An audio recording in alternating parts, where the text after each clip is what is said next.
अस्सलाम वालेकुम प्यारे किसान भाइयों, बाखबर किसान वीडियो चैनल के साथ मैं हूं आपका मेज़बान रिजवान खान। नित नए प्रोग्राम्स के साथ हम आपसे मिलते हैं और नित नए मसलों के हल बताते हैं। आज का जो हमारा मौजू है वो बहुत ख़ास है। वो इस हवाले से ख़ास है कि हमने आज इस मौजू पे बात करनी है, वो एक बहुत ही अहम फ़सल के बारे में है। अक्सर औक़ात वो लोग फ़सल, जो हमारे किसान भाई हैं, वो फ़सल तो लगाते हैं लेकिन उनकी उस तरह से पैदावार नहीं आती, क्वालिटी नहीं मेंटेन होती। तो इसके लिए आज जो हमारी मेहमान हैं वो एक हॉर्टिकल्चरिस्ट हैं और जिनका ताल्लुक़ बेसिकली तमाम सब्ज़ियों और फलों के जो बैकग्राउंड से है और ख़ास तौर पे इस फ़सल के साथ उनका गहरा रिश्ता है कि उन्होंने इस फ़सल के ऊपर फील्ड में भी काम किया हुआ है। तो आज हमारी जो मेहमान हैं वो हमें इस बारे में बताएंगी कि आलू को बेहतर पैदावार कैसे हासिल की जा सकती है, आलू की पैदावार अच्छी और बेहतर लेवल तक कैसे लेके जा सकते हैं, उसकी क्वालिटी कैसे मेंटेन कर सकते हैं और उसको फिर मार्केट में सेल हम किस तरह से कर सकते हैं। तो आइए हम अपने मेहमान से आपको मिलवाते हैं। अस्सलाम वालेकुम अमरा, कैसी हैं आप?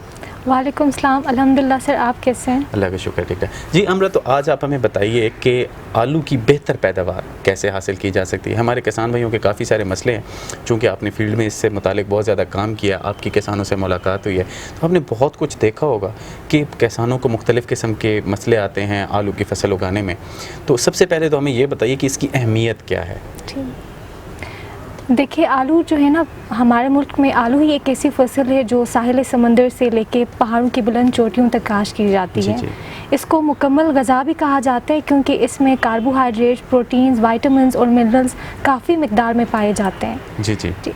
पंजाब में इसकी 3 फसलें काश्त होती है, मौसम बहार की, मौसम ख़ज़ा की और मौसम गर्मा की। मौसम गर्मा की 3 फसलें, बिल्कुल जी। और मैदानी इलाकों में 2 फसलें काश्त होती हैं, मौसम ख़ज़ा की और मौसम बहार की। और आपके जो पहाड़ी इलाके हैं उनमें एक ही फसल काश्त होती है, यानी मौसम गर्मा की। ठीक है, तो मतलब ये मुख्तलिफ इलाकों में मुख्तलिफ औकात पे काश्त हो रहा होता है। बिल्कुल। और मौसम ख़ज़ा की जो फसल है वो अक्टूबर में काश्त की जाती है और उसकी बर्दाश्त अप्रैल में होती है। ठीक है। और मौसम ख़ज़ा की जो फसल होती है वो बीज रखने के लिए भी मौजू है। मतलब जो मौसम ख़ज़ा की फसल है उसको हम, मतलब जो मौसम ख़ज़ा में अगर आप आलू लगा रहे हैं तो उसको आप बतौर बीज भी इस्तेमाल करना चाहते हैं तो उसको आप बतौर बीज भी लगा सकते हैं। जी बिल्कुल। बीज के लिए अक्टूबर के आखिर में काश्त की जाती है और 15 जनवरी तक उसकी बेलें काट दी जाती है ताकि जो बीमारी फैलाने वाले कीड़े हैं उनसे महफूज किया जा सके। मतलब उसके ऊपर से पौधा काट दिया जाता है ताकि बीमारी जो है वो फैलाने वाले जितने भी कीड़े और उनसे वो महफूज रह सके। मौसम बहार की जो फसल होती है वो 1 जनवरी से लेकर 15 फरवरी तक काश्त की जाती है और इसकी बर्दाश्त अप्रैल के आखिर से लेकर मई तक की जाती है। और ये फसल बीज रखने के लिए मौजू नहीं है क्योंकि इसमें वायरसी अमराज के फैलने का अंदेशा होता है। और जो मौसम में गर्मा की जो फसल होती है वो अप्रैल मई में काश्त की जाती है और ये पहाड़ी इलाकों में की जाती है और उसकी बर्दाश्त अगस्त सितंबर में होती है। उसकी बर्दाश्त हम अगस्त सितंबर में करते हैं। चलिए, ये तो बड़ी ही हमें इंटरेस्टिंग इन्फॉर्मेशन मिल गई कि हमने कौन सा अगर बीज रखना है तो तब उसके लिए हमें कब फसल काश्त करनी है और अगर हमने उसको बतौर आलू खाली इस्तेमाल करना है तो तब हम कब काश्त कर सकते हैं, क्योंकि ये वो अहम पहलू हैं। अगर हम इनको अपने दिमाग से निकाल दें तो ये हो सकता है कि अगर हम उस वक्त फसल रख लें जब उस पर वायरस का हमला हो सकता है और वो बीज जब हम लगाएंगे तो हमारी पूरी फसल तबाह हो सकती है। अब इससे जो अगली चीज़ है अमरा, आप हमें बताएं कि किस किस्म की जो ज़मीन है वो मौजू होती है आप अगर हम आलू की फसल उगाना चाहते हैं, क्योंकि आलू एक ऐसी फसल है जो ज़मीन के अंदर उगता है। तो अगर वो ज़मीन के अंदर उगता है तो उसके लिए किस किस्म की ज़मीन हमें चाहिए होगी? इसके लिए बेसिकली जो ज़रख़ेज़ मेरा ज़मीन, जैसे हम फर्टाइल लोमी सॉइल कहते हैं, वो मौजू है। बिल्कुल नरम और भुरभुरी सी जो बिल्कुल नरम और भुरभुरी, जिसमें पानी का निकास अच्छा हो। बिल्कुल। ज़मीन की तैयारी के लिए एक दफ़ा मिट्टी पलटने वाला हल चलाकर 3 से 4 दफ़ा आम हल चलाकर ज़मीन को नरम और भुरभुरा किया जाता है। ठीक है। लेकिन इसमें एक बात का ख्याल रखें कि ज़मीन का हमवार होना बहुत ज़रूरी है, ताकि क्योंकि हमवार अगर नहीं होगी तो वो पानी डेफिनेटली खेत में खड़ा रहेगा और उगाव जो है ना वो मुतासिर होना शुरू हो जाता है। अच्छा, ये तो हमारे पास आ गया कि हमने किस किस्म की ज़मीन का चुनाव करना है। ठीक है, अब क्या इसकी मुख्तलिफ़ वैराइटीज़ जो हैं उनको भी अगर हम थोड़ी सी उसके ऊपर रोशनी डाल लें ताकि हमें थोड़ा सा ये आइडिया इस तरह से हो जाता है कि जी थोड़ी सी इस टाइप के इलाकों के लिए ये वैराइटीज़ हो जाती हैं, तो थोड़ा सा हमें वैराइटियों के बारे में बता दें कि हम किस किस्म की वैराइटीज़ लगा सकते हैं और क्या क्या कर सकते हैं उसके साथ। वैरायटीज़ जो है ना मेजर जो है हमारे पास 3 तरह की होती है। एक होती है वाइट वैरायटीज़, सफ़ेद इकसाम जिसे कहते हैं, और दूसरी होती है हमारे पास रेड वैरायटीज़, सुर्ख इकसाम, मतलब उनका रंग थोड़ा सुर्ख होता है। जी बिल्कुल। और तीसरी जो है ना इंडस्ट्रियल यूज़ के लिए होती है, जो लार्ज स्केल पे जिनकी प्रोडक्शन होती है, इंडस्ट्रियल वैरायटीज़ होती हैं। अच्छा। जो सफ़ेद वैरायटीज़ है उनमें हमारे पास आती हैं 6, ठीक है, ये अच्छी वैरायटी है। उसके अलावा कार्डिनल है, ठीक है, और फैसलाबाद सफ़ेद है, ये भी अच्छी वैरायटी है, इसकी पैदावार भी अच्छी है, और ये 75 इकसाम है। जी। और इसके अलावा मैं आपको बता देती हूँ, सजीटा है, ये भी अच्छी वैरायटी है, और सेंटी है, ये भी अच्छी वैरायटी है। अच्छा। और बाकी जो रेड वैरायटीज़ हैं उनमें हमारे पास है डायमंड है, ठीक है, फैसलाबाद रेड है, SH5 है, और इसके अलावा एक और अच्छी वैरायटी है डेज़ेरी है, ठीक है, और PRI रेड है, ये रेड वैरायटीज़ में आ जाती हैं। और बाकी जो इंडस्ट्रियल वैरायटीज़ हैं उनमें लेडी रोसेटा रेड है, ठीक है, करज रेड है, हाम्स वाइट है, ये 3 वैरायटीज़ जो मेजर यूज़ हो रही है पाकिस्तान में। अच्छा, मतलब ये तो बड़ा अच्छा हो गया कि हमने इसे, अच्छा चूँकि ये मुख्तलिफ़ औकात में लगता है, मुख्तलिफ़ उसमें होता है, वक्त में होता है, ख़ास तौर पे जो सर्दियों की फ़सल होती है, जब हम सर्दियों में इसको लगा रहे होते हैं, जब वो सर्दियों में आलू की फ़सल निकल आती है तो उस टाइम पर एक सबसे बड़ा मसला आता है, कोरे का मसला आ जाता है। तो जब कोरे का मसला आता है तो हम क्या करते हैं उसमें कि कोशिश ये करते हैं कि हल्की हल्की आपाशी करते रहते हैं। उसकी वजह क्या होती है कि जैसे ही कोरा पड़ता है तो कोरा जाके आपके जो पौधा है उसके पत्तों के मसाम को बंद कर देता है ऊपर से।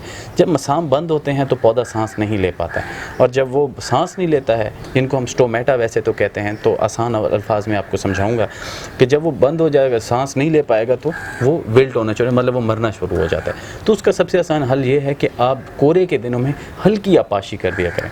हल्की आपाशी से ये फ़ायदा होता है कि जैसे ही पानी जड़ों के थ्रू पौधे के अंदर आता है और जो पौधा है उसके पत्ते जो हैं उसके अंदर जो स्टोमेटा हैं वो पानी पी के फूल जाते हैं। जैसे वो फूलते हैं तो उधर से कोरा हट जाता है और वो सांस लेना दोबारा शुरू कर देते हैं, जिसके ज़रिए हम इसको कोरे से अपने पौधों को बचा सकते हैं। अच्छा, इसके बाद जैसे ही आपने हमें बताया कि जी हमने इस तरह से फ़लाँ वैराइटीज़ लगानी है, अब मुझे ये बता दें कि फ़र्ज़ करें कि अभी हमने आलू उगाना शुरू करना है, तो अब उसमें खादों का क्या तदारुक रखें, किस तरह से खादें, कब कौन सी लगाएं ताकि हमारी अच्छी से अच्छी पैदावार आए।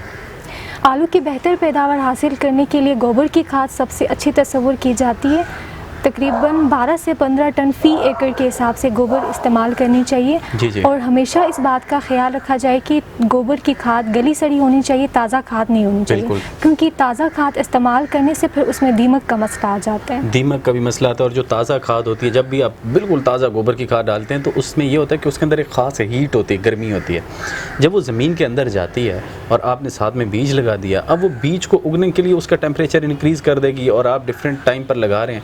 टेम्परेचर इंक्रीज़ करने से एक तो उगाव मुतासिर होता है, और दूसरा हो सकता है कि कुछ बीज, मतलब आलू के अलावा भी कुछ और बीज भी ऐसे होते हैं जो उस हीट सेंसिटिव होते हैं और वो जल जाते हैं और वो उग ही नहीं पाते हैं। अच्छा, उसके बाद फिर हमें क्या करना चाहिए? मतलब गोबर की गली सड़ी खाद है, अच्छी गली सड़ी खाद, और गोबर की खाद जो है ना हमेशा 1.5 से 2 माह पहले देनी चाहिए। पहले डालकर हल चलाकर ज़मीन में मिलाना चाहिए। बिल्कुल। और बाकी जो कीमियाई खाद है उनका इस्तेमाल हमेशा ज़मीन का तज्जिया करवाने के बाद करनी चाहिए। जी। मोस्टली हमारे जो फार्मर्स हैं वो या तो खाद बहुत ज़्यादा देते हैं या तो बहुत कम देते हैं। बिल्कुल। और मोस्टली ये समझते हैं कि जब हम खाद ज़्यादा लगाएंगे तो हमारी पैदावार अच्छी आएंगी। जी। लेकिन ऐसा बिल्कुल नहीं होता। जो मुनासिब मिकदार है वो देनी चाहिए, ना बहुत ज़्यादा देनी चाहिए ना बहुत कम देनी चाहिए। तज्जिए के मुताबिक देनी चाहिए कि किस तरह से मुताबिक देनी चाहिए। सॉइल टेस्ट लाजमी करवाना चाहिए। हर डिस्ट्रिक्ट में, हर तहसील में इसकी सहूलत मौजूद होती है। सॉइल लेबॉर्ट्रीज़ होती हैं, वाटर लेबॉर्ट्रीज़ होती हैं, वहाँ से बाकायदा टेस्ट करवाना चाहिए। उसके बाद जो है ना फिर कीमियाई खादों का इस्तेमाल करना चाहिए। अगर तज्जिया ना करवाया जा सके तो फिर जो औसत ज़रख़ेज़ ज़मीन है इसमें 100 kg nitrogen, 50 kg phosphorus, 50 kg potash और 10 kg जिंक सल्फेट की खाद दी जाती है फ़ी एकड़ के हिसाब से। जिसको पूरा करने के लिए 2.5 बोरी DAP, 1.5 बोरी यूरिया और 2 बोरी SOP और 10 kg जिंक सल्फेट की खाद दी जाती है फ़ी एकड़ के हिसाब से। जी। ठीक है। और बाकी जो ये फास्फोरस है, पोटाश है, जिंक है, इसकी सारी मिकदार बुआई के वक्त दी जाती है। अच्छा, मतलब बुआई के वक्त हम बाकी सारी मिकदार डाल देते हैं, उसके बाद फिर बाकी जो नाइट्रोजन है, नाइट्रोजन की खाद इसकी 1/3 मिकदार बुआई के वक्त दी जाती है और बकाया मिकदार 2 हिस्सों में तकसीम करते हैं। पहली किस्त जो है ना वो फसल की बढ़ोतरी के वक्त दी जाती है। जैसे पौधा निकलना शुरू होता है बिल्कुल, यानी बिजाई के 30 से 35 दिन बाद दी जाती है। और बकाया मिकदार जो है ना वो आलू बनने के करीब यानी बिजाई के 50 से 55 दिन बाद दी जाती है। 50 से 55 दिन बाद वहाँ पर दी जाती है। अच्छा, इसमें जो नाइट्रोजन है, जब हम यूरिया खाद मतलब नाइट्रोजन यूरिया में ही होता है उसकी बात करते हैं, तो उसको हम इसीलिए उस टाइम पे देते हैं जब उसका सब्ज़ हिस्सा उग रहा होता है, क्योंकि ये सिर्फ़ और सिर्फ सब्ज़ हिस्से को उगाने में ज़्यादा मुतासिर काम आती है। अगर आप उसको वेजिटेटिव ग्रोथ मतलब कि सब्ज़ हिस्सा उगाने के अलावा किसी और वक्त पे देते हैं तो उसका ये होता है कि वो फिर फल की बढ़ोतरी को रोक के फिर सब्ज़ हिस्से को उगाना शुरू कर देता है, और ये चीज़ हमारे लिए हमारी जो फसल है उसकी पैदावार के लिए नुकसानदेह साबित होती है। हमारी फिर पैदावार कम रह जाती है, जबकि हम लोगों की जो सब्ज़ हिस्सा है वो ज़्यादा हरा भरा हमें नज़र आता है, और जब वो ज़्यादा हरा भरा होता है तो उसके ऊपर बीमारियाँ भी ज़्यादा पड़ती हैं, उसके ऊपर मुख्तलिफ़ किस्म के कीड़े, चूँकि वो बड़ा सकुलेंट मतलब नरम सा हो जाता है, उसके ऊपर कीड़े भी ज़्यादा अटैक करते हैं। तो इस चीज़ से बचने के लिए हमें खादों का बड़ा मतवाज़न सा एक रखना पड़ता है। अगर आप खादें मतवाज़न नहीं रखेंगे तो आपकी पैदावार कभी भी अच्छी नहीं आएगी। तो अच्छा अमरा, ये तो हमारी हो गई खादें कि हमने कब कौन सी किस तरह से खाद देनी है, ये तो हमें बड़ा एक अच्छा सीक्वेंस भी पता चल गया। लेकिन इसके बाद जो अगली चीज़ है वो ये है कि जो हमने डिस्कस नहीं की कि हमने ज़मीन की जो तैयारी है मतलब उसका जो तरीक़ा काश्त है वो हमें क्या अपनाना चाहिए, किस तरह से हमें काश्त करनी चाहिए। आलू की जो है ना बेहतर पैदावार हासिल करने के लिए इसको खेलियों पर काश्त की जाती है। अच्छा जी, खेलियों पर हम काश्त जी बिल्कुल, और खेलियों का आपस में फासला तकरीबन 60 से 75 सेंटीमीटर यानी 24 से 28 इंच रखते हैं। और पौधे से पौधे का फासला यानी पौधे से पौधे का फासला जो प्लांट टू प्लांट डिस्टेंस होता है वो 20 सेंटीमीटर होना चाहिए यानी 8 इंच। और बीज की गहराई 7 से 10 सेंटीमीटर यानी 3 से 4 इंच होनी चाहिए। अलबत्ता अगर काश्त मिट्टी चढ़ाने वाले हल से की जाए तो फिर उस सूरत में 6 इंच तक भी हो सकती है बीज की गहराई। अच्छा, इसमें ये तो हमारे हो गए, लेकिन जो हम बीज के लिए फसल उगाते हैं क्या उसके लिए भी सब कुछ इसी तरह से ही होता है या वो कुछ मुख्तलिफ होता है? नहीं, उसके लिए हम मुख्तलिफ रखते हैं। जो पौधे से पौधे का फासला होता है वो हम 15 सेंटीमीटर यानी 6 इंच रखते हैं ताकि आलू का साइज़ कम हो और बीज ज़्यादा निकले। अच्छा, तो इसमें जो फासले का जो सबसे ज़्यादा दारोमदार है वो इस चीज़ पे है कि चूंकि ये ज़मीन के अंदर बढ़ते हैं और फासला एक अपना नीचे से उन्होंने ज़मीन का एरिया उनको चाहिए होता है, और चूंकि आलू जो है उसको उस मिट्टी में से वो सारे न्यूट्रिएंट्स ले रहा है, अगर हम उसको फासला कम करते जाएंगे तो वो अपने प्रॉपर न्यूट्रिएंट्स जो अपने प्रॉपर उसके अज्जा चाहिए उसको वो नहीं ले पाएगा, तो इसकी वजह से उसकी ग्रोथ मुतासर हो जाती है। तो इसलिए जो मुनासिब फासला है वो बहुत ज़रूरी है, क्योंकि अगर मुनासिब फासला होगा तो वो सही से अपने लिए जो न्यूट्रिएंट्स है वो ले सकता है और उसकी जो बढ़ोतरी है वो बड़ी अच्छी हो सकती है। ये हमारे पास हो गया कि हम लोगों ने आलू किस तरह से उगाना है, और एक अच्छी पैदावारी टेक्नोलॉजी आपने हमें बता दी, और ख़ास तौर पे हमारे किसान भाई जो हैं उनको ये पता। अच्छा, अब मुझे ये बता दें कि अगर फ़र्ज़ करो कि ये सब कुछ हमने बड़ा अच्छा सा कर लिया है तो उसमें आपाशी का जो किरदार है वो किस तरह है कि हमने कब किस तरह आपाशी करनी है, कब करनी है, और उसके क्या तरीक़ाकार होंगे, किस तरह से हमें आपाशी करनी होगी? पहली आपाशी हमेशा काश के फ़ौरन बात करते हैं, ठीक है, लेकिन इस बात का ख्याल रहे कि पानी खेलियों के ऊपर तक नहीं चढ़ना चाहिए। अच्छा, मतलब पानी खेलियों के ऊपर ना जाए। जी, सिर्फ 2/3 हिस्सा तक पहुंचना चाहिए, ज़्यादा ऊपर तक नहीं पहुंचना चाहिए। और बाकी बाद में आप 7 से 10 दिन के वक्फे से आप आपाशी करें, ठीक है। पहली आपाशी काश के फ़ौरन बात करें, ठीक है, लेकिन इस बात का ख्याल रखें कि पानी किसी भी सूरत खेलियों के ऊपर नहीं चढ़ना चाहिए। सिर्फ खेलियों के 2/3 हिस्सा तक पहुंचना चाहिए, वरना ज़मीन सख्त और उगाव मुतासिर होगी। बाद में आप 7 से लेकर 10 दिन के वक्फे से आप आपाशी कर सकते हैं, ठीक है। अगर शदीद कोरे का मसला आ जाए तो फिर उस वक्त हल्की आपाशी करना बहुत लाजमी है। जी, तो मतलब कि अगर कोरे का मसला, जिस तरह मैं पहले बता चुका हूँ कि कोरे के मसले में आपने हल्की आपाशी करनी है। हल्की आपाशी से मतलब ये है कि आपने बस थोड़ा सा उसको पानी देना, ज़्यादा नहीं भरना। और दूसरा, चूँकि हम ज़्यादा आपाशी इसलिए नहीं करते कि अगर ऊपर खेलियों के ऊपर वो एक तह जम जाती है, और ऊपर से अगर वो तह जम गई तो पौधा बीच में से उसका निकलना बड़ा मुश्किल हो जाता है, और अगर पौधा नहीं निकलेगा तो डेफिनेटली आपकी ग्रोथ भी मुतासर हो जाएगी। अच्छा, ये हमारे पास आ गया कि आपाशी हमने किस तरह से करनी है और आपाशी के तरीक़ेकार, और उसमें कुछ एहतियाती तदाबीर थी, ये सारा कुछ आ गया।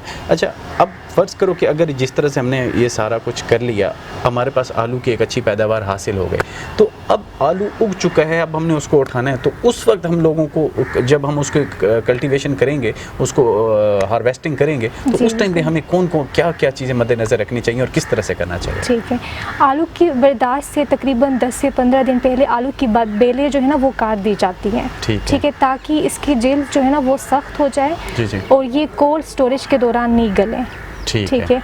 और बर्दाश्त हमेशा सुबह के वक्त करनी चाहिए जब दर्जा हरारत जो है ना निस्बतन कम हो, क्योंकि ज़्यादा दर्जा हरारत में आलू के गलने सड़ने का इम्कान ज़्यादा होता है। ठीक है, मतलब कि सुबह के वक्त कोशिश करें, अर्ली मॉर्निंग सुबह उठें और वो उसको हम वहाँ से। और आलू को बर्दाश्त के बाद 3 से 4 दिन सायादार साफ़ सुथरी जगह पर रखें ताकि बर्दाश्त के दौरान आने वाले ज़ख़म जो है ना वो भर जाए। जी। अच्छा, और स्टोरेज में कोई मसला ना आए। बिल्कुल, ये तो बड़ी इंपॉर्टेंट चीज़ है कि क्वालिटी जो है वो बड़ी हमें मैटर करती है, कि अगर वो ज़ख्मों वाला ज़्यादा छिला हुआ या इस किस्म का होगा तो वो नुकसानदेह है। उसके अलावा आजकल चूँकि एक मॉडर्न इक्विपमेंट्स हैं, पोटैटो डिगर्स इस्तेमाल किए जाते हैं, पोटैटो डिगर्स के ज़रिए निकाल लिया जाता है आलू, और उसके ज़रिए भी बड़ा अच्छा एक आपके पास आ जाता है। और कोशिश ये करें कि उसको फिर अपग्रेड कर लें, जो ज़्यादा ज़ख्मों वाले हैं बहुत ज़्यादा उनको अलग कर लें, बाकियों को अलग कर लें, जो साफ़ सुथरे हों, अच्छे हों, क्योंकि जो सबसे अच्छा आलू होगा आपका, जो बग़ैर ज़ख़म के होगा और जो एक साइज़ का होगा, उसकी आपको कीमत बहुत अच्छी मिलेगी। जो बाकी है वो भी आप इस्तेमाल कर सकते हैं, वो भी बिक जाता है,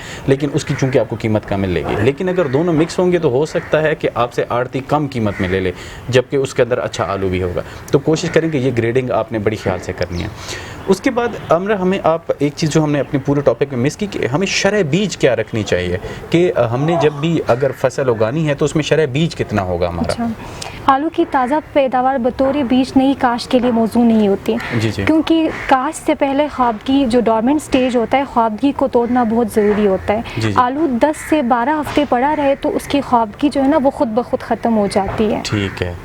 और बाकी जो मौसम ख़ज़ां की जो फसल होती है उसके लिए 1200 से लेके 1500 ग्राम किलोग्राम जी बिल्कुल केजी फ़ी एकड़ के हिसाब से बीज काफ़ी होता है। और मौसम बहार में चूँकि आलू काट कर भी लगाया जाता है तो उस सूरत में 500 से लेके 600 केजी फ़ी एकड़ बीज काफ़ी होता है। लेकिन बीज काटते वक्त ये बात आप ख्याल में रखें कि हर हिस्सा पर कम से कम 2 या 2 से ज़्यादा आंखें मौजूद हो।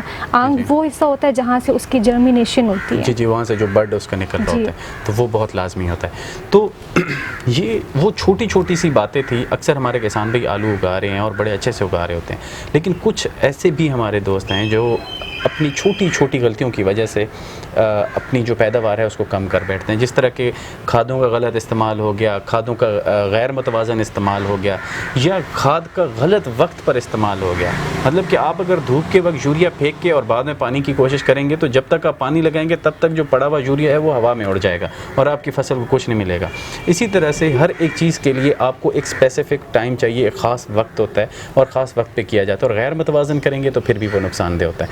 तो इसी तरह से ये वो तमाम चीज़ें हैं जिनको अगर हम अपने साथ रखें, इनके ऊपर हम अमल करें तो हमारी फसल की जो पैदावार है सबसे बेहतर और बेहतरीन हो सकती है। तो मेरी आपको यही राय है कि कोशिश करें कि आप इस तरह की छोटी छोटी चीज़ों को फॉलो करें ताकि आप बेहतर पैदावार हासिल करें।